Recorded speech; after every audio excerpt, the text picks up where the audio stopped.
Oye, Santos, ¿y qué se hace con toda la fruta al finalizar la feria? Pues precisamente, Giovanna, es lo que me han preguntado la gente que no es de Oshkuskab, que viene a visitarnos.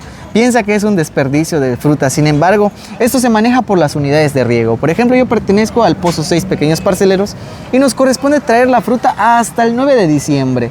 Entonces, cada 2-3 días el personal va cambiando la fruta y lo demás se le va regalando lo que viene siendo los visitantes. Es decir, si tú eres visitante de la Feria de la Naranja, puedes llevarte 2-3 chinas, mandarina, toronja. Sin embargo, al último día se regala por cajas, incluso por sacos. Entonces, si quieres venir a visitar en el último día la Feria de la Naranja y llevarte un saco de china, de mandarina, de toronja, puedes venir, se regala a la gente y no se desperdicia. Entonces, ¿qué es lo que realmente se hace? Se le regala a los visitantes que vienen a disfrutar de esta Feria de la Naranja. Así es, amigos y amigas, vengan y aprovechen para probar un rico cítrico, una rica mandarina, una rica china.